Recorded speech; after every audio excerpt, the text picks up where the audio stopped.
ચાલો વિદ્યાર્થી મિત્રો નમસ્કાર। તો હવે આપણે લાસ્ટ લેક્ચરની અંદર લ્યુઇસ બિંદુ નિરૂપણની વાત કરી, ત્યાર પછી આજના લેક્ચરની અંદર આપણો મોસ્ટ આઈએમપી ક્વેશ્ચન છે નિયમનિષ્ઠ ભાર। મોસ્ટ આઈએમપી ક્વેશ્ચન હમણાં ઓલું આપણે ચેપ્ટર હતું ને ભાઈ, એ ચેપ્ટરની અંદર નિયમનિષ્ઠ ભાર છે એ એક દાખલો આપણે બાકી રાખ્યો હતો, ખબર છે ને? એ આના ઉપરથી છે નિયમનિષ્ઠ ભાર, જેને આપણે ફોર્મલ ચાર્જ કહેશું। તો વિદ્યાર્થી મિત્રો આ આપણો મોસ્ટ આઈએમપી ક્વેશ્ચન છે, પણ આપણે એની અંદર માત્ર ને માત્ર શું યાદ રાખવાનું છે, તો કે એનું સૂત્ર યાદ રાખવાનું છે। સૂત્ર છે એ યાદ રહી જાય એટલે હમણાં એના ઉપરથી હું તમને એનું શું કરું, ઉદાહરણ સમજાવું। તો બહુપરમાણીય આયનોની બાબતમાં, બહુપરમાણીય એટલે એક કરતાં વધારે પરમાણીય આયનોની બાબતમાં અણુઓના ખરેખર આકાર સામાન્ય રીતે લ્યુઇસ બિંદુ રચનાથી રજૂ કરી શકાતા નથી, કારણ કે આયનમાં તો દરેક પરમાણુથી નહીં, પરંતુ એકંદરે આયન પરનો શું છે, કુલ ભાર ધરાવે છે, પરંતુ દરેક પરમાણુ પર નિયમનિષ્ઠ ભાર સૂચવવાનું શક્ય છે। તો બહુપરમાણીય અણુ અથવા આયનના નિયમનિષ્ઠ ભારની વ્યાખ્યા આપી શકાય। તો નિયમનિષ્ઠ ભારની વ્યાખ્યા છે એ અલગ અથવા મુક્ત અવસ્થામાં પરમાણુ હોય ત્યારે સંયોજકતા ઇલેક્ટ્રોનની સંખ્યા અને લ્યુઇસ રચના પ્રમાણે તે પરમાણુને સૂચિત ઇલેક્ટ્રોનની સંખ્યાના તફાવતને શું કહેવાય, નિયમનિષ્ઠ ભાર કહેવાય। તો વિદ્યાર્થી મિત્રો આ નિયમનિષ્ઠ ભારની શું છે, વ્યાખ્યા છે। શું છે નિયમનિષ્ઠ ભારની વ્યાખ્યા? તો નિયમનિષ્ઠ ભારની વ્યાખ્યા શું છે, અલગ અથવા મુક્ત અવસ્થામાં પરમાણુ હોય ત્યારે સંયોજકતા ઇલેક્ટ્રોનની સંખ્યા અને લ્યુઇસ બંધારણ તમે દોરી નાખો, અને ત્યાર પછી જે પરમાણુની છે એ સૂચિત, એને કહેવાય સૂચિત ઇલેક્ટ્રોનની સંખ્યાના તફાવતને શું કહેવાય, નિયમનિષ્ઠ ભાર કહે છે। તો એના ઉપરથી વિદ્યાર્થી મિત્રો એની આપણે શું ભણી લઈએ, વ્યાખ્યા। શું ભણી લઈએ આપણે? વ્યાખ્યા ભણ્યા, વ્યાખ્યા ઉપરથી આપણે શું બનાવીએ, સૂત્ર બનાવીએ। હાલો, તો એનું સૂત્ર પણ એકદમ સરળમાં સરળ સૂત્ર છે। તો એની અંદર આપણે લ્યુઇસ રચનામાં પરમાણુ પરનો નિયમનિષ્ઠ નિયમનિષ્ઠ ભાર, જેને ઇંગ્લિશની અંદર કહેવાય ફોર્મલ ચાર્જ, એટલે ત્યાં લખ્યું છે એફસી। હવે જો તફાવત તમને કીધો, તો એ તફાવત કોના વચ્ચેનો તફાવત કીધો, તો એની અંદર તમને કીધું છે સંયોજકતા, પણ પરમાણુ કેવો હોવો જોઈએ, મુક્ત અવસ્થામાં હોય ત્યારે। તો પહેલાં આપણે શું લખીએ, મુક્ત પરમાણુમાં સંયોજકતા ઇલેક્ટ્રોનની કુલ સંખ્યા, મુક્ત પરમાણુમાં સંયોજકતા ઇલેક્ટ્રોનની કુલ સંખ્યા માઇનસ અબંધકારક એટલે મેં તમને હવે સમજાવી દીધું છો વિદ્યાર્થી મિત્રો, કે જેણે આ હવે ક્યાં વાત કરવાની છે, સૂચિત ઇલેક્ટ્રોનની વાત કરવાની છે। તો આ લ્યુઇસ બંધારણ દોર્યા પછીની વાત કરું છું। તો લ્યુઇસ બંધારણ તમે દોરી નાખો પછી અબંધકારક ઇલેક્ટ્રોનની કુલ સંખ્યા -1/2, હજી એમાં શું કરવાનું, -1/2 બંધકારક ઇલેક્ટ્રોનની કુલ સંખ્યા, એટલે એની અંદર છે એ આપણે આ એનો શું કર્યો કહેવાય, તફાવત। ઓકે, તો આ જે તફાવત છે અને જે હવે તમારો આન્સર આવશે એને શું કહેવાય, નિયમનિષ્ઠ ભાર।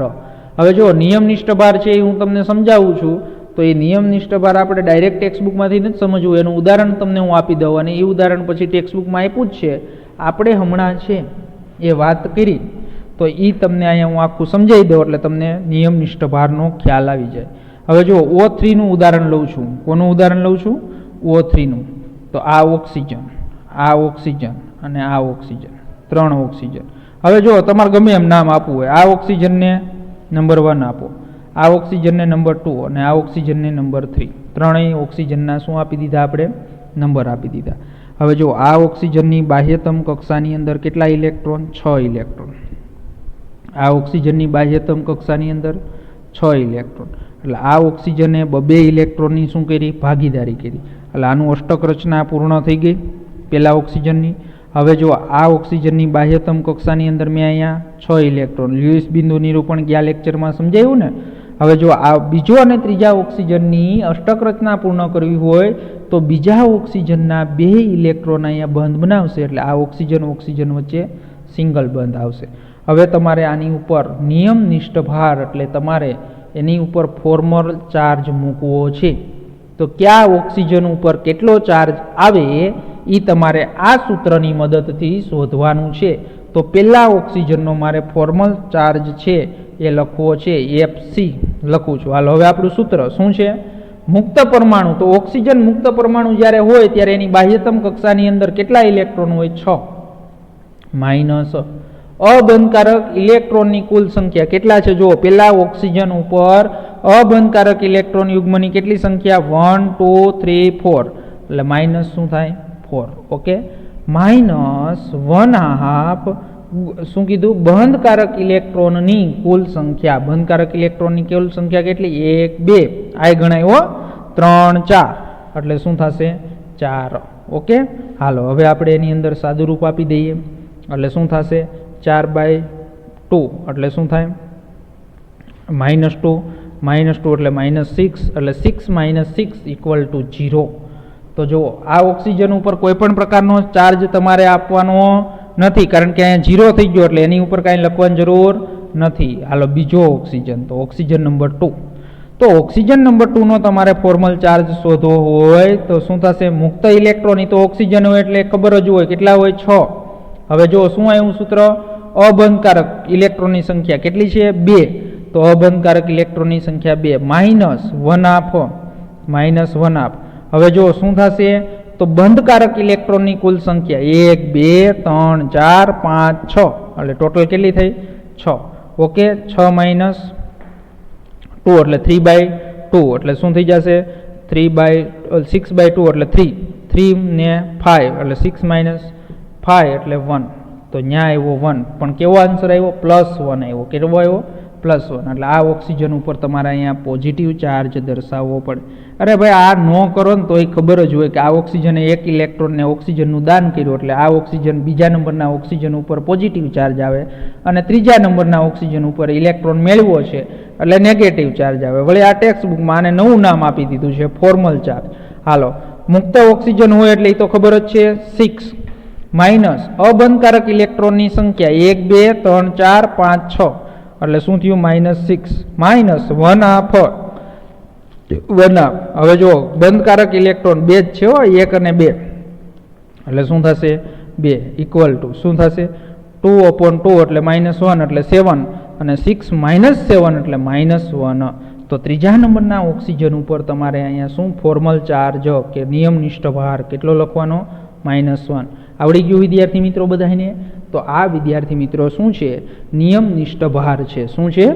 નિયમનિષ્ઠ ભાર. ઓકે, તો આ જ ઉદાહરણ છે એ તમને કોની અંદર આપ્યું છે? ટેક્સ્ટ બુકની અંદર. આ તો તમને સમજાઈ જાય એટલા માટે તમને અહીંયા સમજાયું. ઓકે, હાલો હવે ટેક્સ્ટ બુકમાંથી આપણે જોઈ લઈએ. તો ટેક્સ્ટ બુકની અંદરથી જોઈએ તો આ ગણતરી એ ધારણાના આધારે કરવામાં આવી છે કે અણુમાં દરેક પરમાણુ છે, તો એ દરેક પરમાણુના દરેક ભાગીદાર યુગ્મનો 1 ઇલેક્ટ્રોન અને અબંધકારક યુગ્મના બંને ઇલેક્ટ્રોન તેના શું છે? પોતાના છે. ઓકે, તો આપણે હવે ઓઝોનની વાત કરીએ તો ઓઝોન અણુ O3 નો આપણે વિચાર કરીએ તો O3ની લ્યુઇસ રચના નીચે પ્રમાણે દોરી શકાય. શું કરી શકાય? O3ની લ્યુઇસ રચના નીચે પ્રમાણે દોરી શકાય. તો આપણે દોરી રેડી. હવે જો ઓક્સિજન નંબર આપણે 1 2 3 આપણી રીતે આપ્યા હતા, એ ટેક્સ્ટ બુકમાં 1 2 3 આપ્યા, એટલે એમાં કાંઈ ફેર પડે નહીં. પરમાણુઓને 1 2 3 ક્રમ આપેલા છે, અને હવે એનો આપણે નિયમનિષ્ઠ ભાર નીચે પ્રમાણે શોધી શકાય. મધ્યસ્થ પરમાણુ એટલે આવડો આ ઓક્સિજન 1 નંબરનો. તો મધ્યસ્થ પરમાણુ જેને આપણે 1 નંબરથી દર્શાવેલું છે, ઓક્સિજન મુક્ત અવસ્થામાં હોય ત્યારે 6, માઇનસ અબંધકારક તો કેટલા છે? 2, તો અહીંયા 2 -1/2. બંધકારક કેટલા? તો કે જો 3 બંધ છે ને, એટલે 1 2 3 4 5 6, એટલે 6, એટલે જવાબ શું આવ્યો? +1. તો આના ઉપર પહેલા ઓક્સિજન ઉપર છે એ નિયમનિષ્ઠ ભાર કેટલો આવશે? Formal charge +1. હાલો છેડા પરનો એટલે આ ઓક્સિજન નંબર 2. તો ઓક્સિજન નંબર 2 છેડા પરનો ઓક્સિજન પરમાણુ જેને આપણે 2 નંબરથી દર્શાવેલો છે. તો મુક્ત અવસ્થામાં 6, માઇનસ શું થશે તો કે ભાઈ અબંધકારક એટલે 1 2 3 4 એટલે 4 માઇનસ 1/2 અને 2 બંધ છે એટલે 2 બંધના કેટલા ઇલેક્ટ્રોન 4 એટલે ઇક્વલ ટુ 0. તો આના ઉપર ફોર્મલ ચાર્જ કેટલો આવશે 0. તો એવી જ રીતે વિદ્યાર્થી મિત્રો હજી એક છેડાનો ત્રીજા નંબરનો જે ઓક્સિજન છે એની વાત કરી દઈએ તો ત્રીજા નંબરનો જે ઓક્સિજન છે છેડા પરનો એને ઓક્સિજન પરમાણુ 3 દર્શાવ્યો છે. તો એમાં જો 6 મુક્ત પરમાણુના, પછી 6 છે એ અબંધકારક અને 2 બંધકારક, એટલે જવાબ શું આવ્યો -1. તો આથી O3 ને છે એ નિયમનિષ્ઠ ભાર પ્રમાણે નીચે રજૂ કરી શકાય.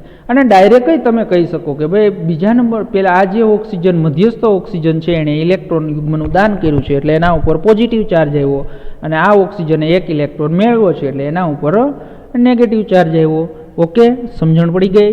હાલો,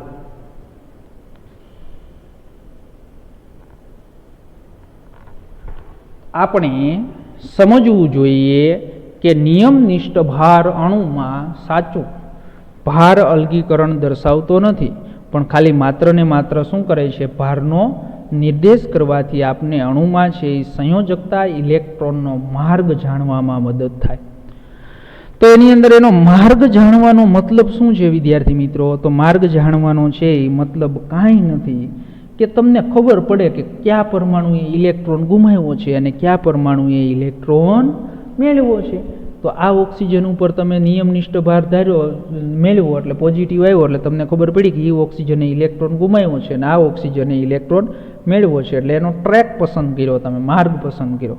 તો નિયમનિષ્ઠ ભાર શક્ય લ્યુઇસ રચનાઓની સંખ્યામાંથી નિમ્નતમ ઉર્જા ધરાવતી રચનાની શું કરવામાં આવે છે? પસંદગી કરવામાં આવે છે. તો સામાન્ય રીતે નિમ્નતમ ઉર્જા રચના એ છે કે જેમાં સૌથી ઓછો નિયમનિષ્ઠ ભાર છે.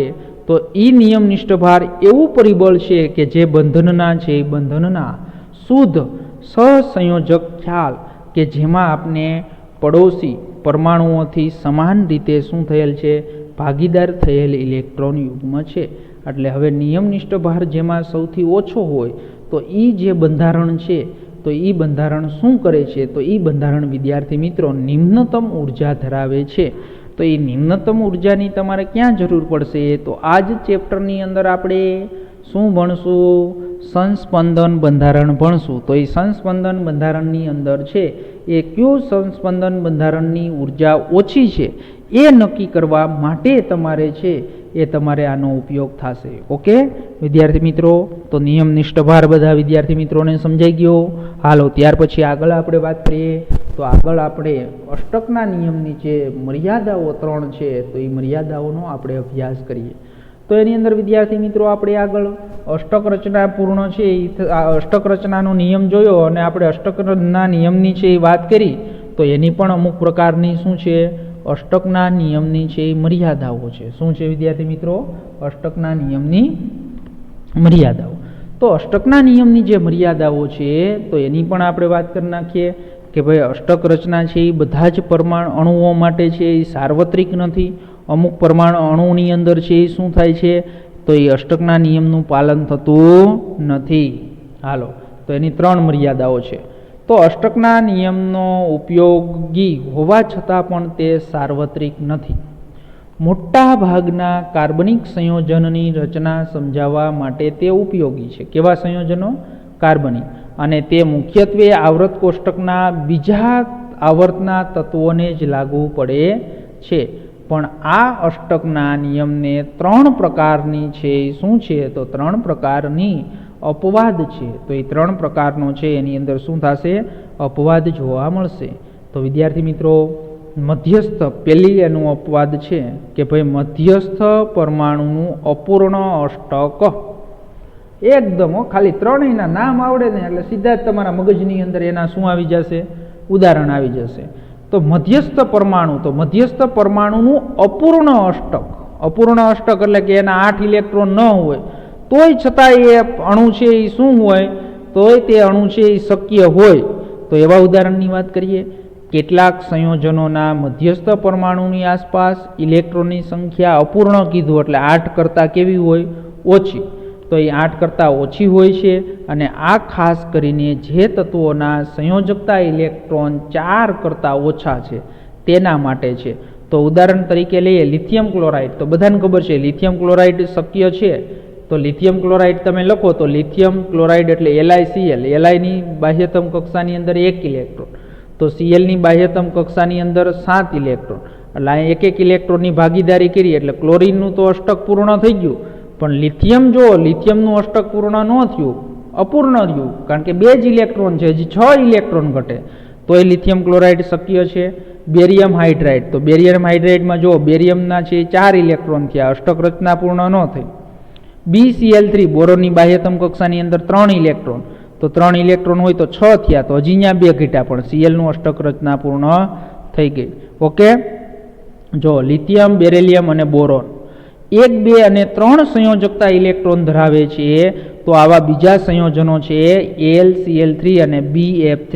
તો એ પણ તમને સમજાવી દઉં. AlCl3 એલ્યુમિનિયમનો પરમાણ્વીય ક્રમાંક 13 એટલે એની બાહ્યતમ કક્ષાની. તો ચાલો આપણે ત્યાર પછીની એની જે મર્યાદા છે એની વાત કરીએ. તો એની અંદર આપણે આગળ જોયું, તો આગળ તમને વિદ્યાર્થી મિત્રો સમજાયું મધ્યસ્થ પરમાણુનું અપૂર્ણ અષ્ટક. હવે આપણે એની અંદર એકી ઇલેક્ટ્રોનની વાત કરવાની છે. તો એકી ઇલેક્ટ્રોનની અંદર આપણે સમજીએ તો એકી ઇલેક્ટ્રોન છે, તો એ એકી ઇલેક્ટ્રોનની જે આપણે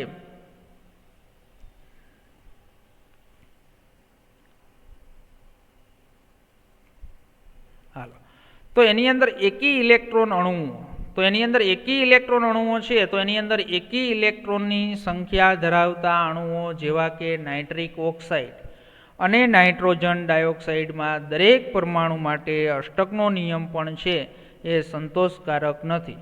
તો એની અંદર આપણે NO એટલે કે નાઇટ્રિક ઓક્સાઇડ અને NO2 એટલે નાઇટ્રોજન ડાયોક્સાઇડ છે, તો એ આપણે બંનેના બંધારણ તમે દોરશો એટલે એની અંદર એકી ઇલેક્ટ્રોન હાજર હશે. તો જો એનું બંધારણ આપણે અહીં દોરેલું છે કમ્પ્લીટ, એટલે એમાં જ જોઈ લ્યો કે આ નાઇટ્રોજન પાસે 2 તો અબંધકારક ઇલેક્ટ્રોન યુગ્મ છે, પણ અહીંયા જો એકી ઇલેક્ટ્રોન છે, આ નાઇટ્રોજન પાસે પણ એકી ઇલેક્ટ્રોન છે, એટલે નાઇટ્રોજનનું છે એ અહીંયા પણ અષ્ટક રચના પૂર્ણ કોઈ દિવસ થાય નહીં. તો આ એની શું થાય? બીજી મર્યાદા. હવે ત્યાર પછી ત્રીજી. તો ત્રીજી મર્યાદાની અંદર વિસ્તૃત અષ્ટક. વિસ્તૃત અષ્ટક એટલે કે તે મધ્યસ્થ પરમાણુ છે, તો એ મધ્યસ્થ પરમાણુની બાહ્યતમ કક્ષાની અંદર શું હોય? 8 કરતાં વધારે ઇલેક્ટ્રોન હોય. તો આવૃત કોષ્ટકમાં ત્રીજા અને પછીના આવર્તોમાં 3s અને 3p કક્ષકો ઉપરાંત 3d કક્ષકો છે એ બંધન માટે પ્રાપ્ય હોય છે. તો આ તત્વોના ઘણા સંયોજનોમાં છે એ મધ્યસ્થ પરમાણુની આસપાસ 8 કરતાં ઇલેક્ટ્રોન છે એ વધારે હોય છે, અને આને શું કહેવાય? વિસ્તૃત અષ્ટક કહે છે. અને આવી બાબતોમાં પણ અષ્ટકનો નિયમ લાગુ પડતો નથી. તો એવા સંયોજનો છે એના પણ ઉદાહરણ જોઈએ. તો આવા સંયોજનોના કેટલાક ઉદાહરણ છે PF5, SF6 અને H2SO4. તો વિદ્યાર્થી મિત્રો એના આપણે લ્યુઇસ બંધારણ દોરી અને તમે સમજો એટલે તમને ખબર પડશે. પહેલું બંધારણ છે PF5. જો PF5 ની અંદર કેટલા બંધ છે? તો 1, 2, 3, 4 અને 5. તો અહીંયા કેટલા ઇલેક્ટ્રોન થયા? 10 ઇલેક્ટ્રોન. તો અહીંયા અષ્ટક છે એ અષ્ટક વિસ્તૃત થઈ ગયું, એટલે 8 કરતાં વધારે. બીજું છે SF6. તો સલ્ફર પરમાણુ છે, તો અહીંયા જો એની ફરતે કેટલા બંધ છે? 3 ને 3 6. તો અહીંયા કેટલા ઇલેક્ટ્રોન હોય? 12 ઇલેક્ટ્રોન. તો અહીંયા પણ અષ્ટકના નિયમ છે એનું સંપૂર્ણ છે એ પાલન થતું નથી. અહીંયા સલ્ફર જોશો તો 2 ને 2 4 ને 6. તો અહીંયા પણ સલ્ફરની બાજુમાં બાહ્યતમ કક્ષાની અંદર કેટલા ઇલેક્ટ્રોન છે? 12 ઇલેક્ટ્રોન છે. તો આ છે એ શું છે? તો આ અષ્ટકના જે નિયમ છે એની શું છે? મર્યાદા. તો 3 મર્યાદાઓ આપણે એની અંદર ભણ્યા. અષ્ટકના નિયમની મર્યાદા. પહેલી મર્યાદા ભણ્યા મધ્યસ્થ પરમાણુનું છે એ શું થયું? અપૂર્ણ અષ્ટક. બીજી મર્યાદા ભણ્યા એકી ઇલેક્ટ્રોન અણુઓ, અને ત્રીજી મર્યાદા ભણ્યા વિસ્તૃત અષ્ટકો. ઓકે, હાલો. તો એની અંદર આપણે જોઈએ કે એ રસપ્રદ વાત છે. શું કીધું? એ રસપ્રદ છે કે સલ્ફર પરમાણુ ઘણા સંયોજનો બનાવે છે જેમાં અષ્ટકના નિયમનું છે એ પાલન થતું નથી, અને સલ્ફર ડાયક્લોરાઇડમાં સલ્ફર પરમાણુ છે તેની બાજુમાં એવું ન થવું જોઈએ તમને કે ભાઈ સલ્ફર જ એક એવો છે કે જે અષ્ટકના નિયમનું પાલન નથી કરતું, પણ સલ્ફરે ઘણા પરમાણુ એવા છે કે જ્યાં અષ્ટક રચનાનું પાલન થાય છે, તો એનું સલ્ફર ડાયક્લોરાઇડ એટલે HCl2. તો સલ્ફર ડાયક્લોરાઇડની અંદર HCl2 તો તમે જોઈ શકો છો 2 ને 2 4 ને 2 6 ને 8 એટલે અહીંયા એનું અષ્ટક રચના પૂર્ણ થઈ ગઈ. ઓકે, સમજાઈ ગયું? હાલો, અષ્ટકના નિયમની બીજી પણ ખામીઓ છે તો એ પણ વાત કરીએ કે એ સ્પષ્ટ, બીજી 3 ખામીઓ એ સ્પષ્ટ છે કે અષ્ટકના નિયમ ઉમદા વાયુઓની રાસાયણિક નિષ્ક્રિયતાના પાયા પર રચાયેલી છે.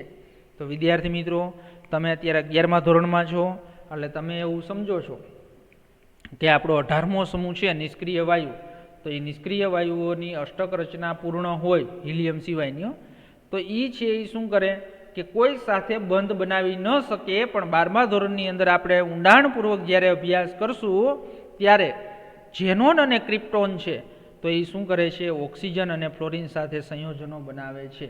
તો આમ છતાં કેટલાક ઉમદા વાયુઓ બે જુઓ, ઝેનોન અને ક્રિપ્ટોન ઓક્સિજન અને ફ્લોરિન સાથે સંયોજાય છે, તો XeFe2, KrF2, XeOF2 વગેરે જેવા ઘણા સંયોજનો છે એ શું કરી શકે છે, બનાવી શકે છે.